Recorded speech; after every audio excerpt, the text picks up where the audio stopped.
I think that's what makes a good photo. So whatever that means, I don't think you can really put that in a fine box. I think there's so many different varieties of photography. And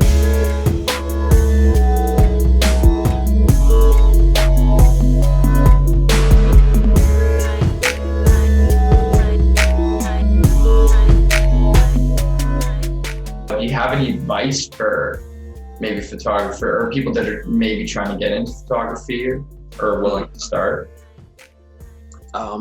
I'd say don't worry about gear. Gear is not the most important thing. Best camera that you have is the one that's with you. You don't be afraid to even start out on your phone. It's kind of the idea of like, what makes you think that if you're a horrible photographer right now, if you spend a couple $1,000s on a camera, why is that going to make you a good photographer? Like, yeah, sure, you can rely behind your gear, but that doesn't mean you're a good photographer. That means the camera's a good camera. That has nothing to do with you. And kind of back to what you were saying there with these photographers that just take pictures, the photo that you'll see when someone gets a good camera is the depth of field. They'll go up to like a blade of grass and you'll have the blade of grass in camera and everything else out of focus, and like photography. And it's like, yeah, that's great. That's just showing the depth of field of a camera, and or like a chain link fence. You'll see that a lot. Like chain link fence is in focus and everything behind it is out of focus. And that's great experimental photography, but I don't believe that speaks to anyone necessarily. So I guess my advice would just be don't be afraid to use what you have and experiment with what you have. Once you're able to learn how to use the camera you have and become a good photographer, then you can worry about having good equipment. That would be my thoughts on that. Yeah, it's a good set of advice. So you're talking about photography and you kind of have like these expectations or limits on like you're saying depth of field or perception. Yeah. And what I guess just to sum it up, what are the elements like behind making a good photo or a photo worth grasping attention of like thousands of people? Yeah. I think just telling a story. If your photo can tell a story and connect with someone, then I think that's what makes a good photo. So whatever that means, I don't think you can really put that in a fine box. I think there's so many different varieties of photography and many different aspects of it. But I think if someone can connect with it and it tells a story to them and speaks to them, I think that's a successful photo. True. What about technical aspects? Like I know about rule of thirds. I did a bit of photography back in high school. Okay. Well, that applies to film as well. Is there a lot of technical stuff to it too to make a good photo? There is, for sure. I've never been a big technical photographer myself. I've always studied a lot of it, learned it all. But then when it actually comes to shooting the photo, I think it's really about kind of understanding what those things are. Just about composition, how to frame your photo. Obviously how to use the camera that you do have.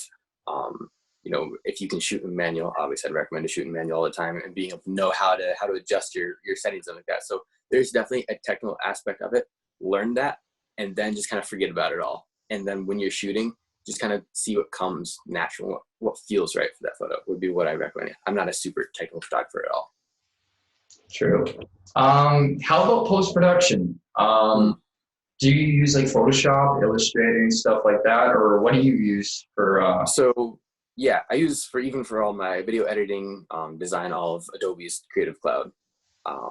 So for as long as photo editing, I'm a lifestyle photographer for the most part. So I like really just capturing people in their moments and not having a whole lot of Photoshop after. So I do obviously edit, I guess, color grade in Lightroom and all of that. But I try to stay out of Photoshop as much as possible and just kind of keep things real and natural. Yeah, I could see that.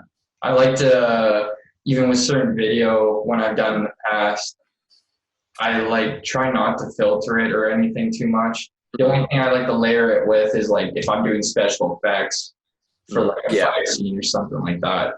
And have you used After Effects that much? I have, a little bit. Yeah.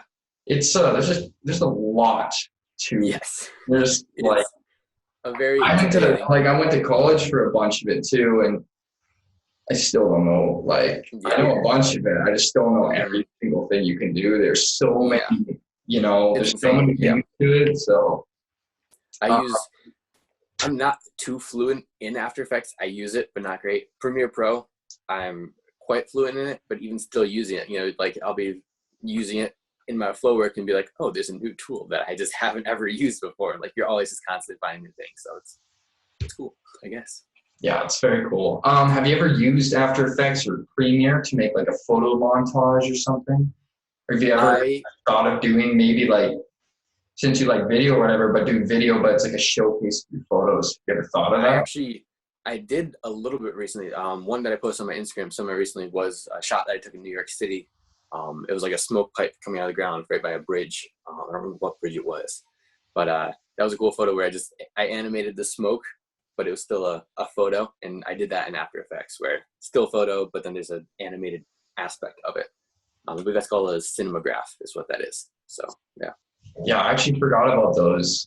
We did a lesson on those before in school. I totally forgot about those too because they're really cool. They are cool. Really add to the image. Yeah, they really definitely. do. You can do a lot of stuff too, like even rain. Yeah, exactly. Stuff like that. Or whatever. Are you familiar at all with the photography Sig Harvey?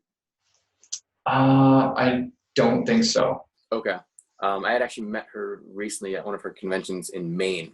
But at her exhibition at her art gallery, it was like on the beaches of Maine. It was pretty cool. She actually had framed on the wall in her art gallery. It was framed like a photo, you know, a wooden frame, but it was actually a TV that had the animated photo in there. So that was kind of cool.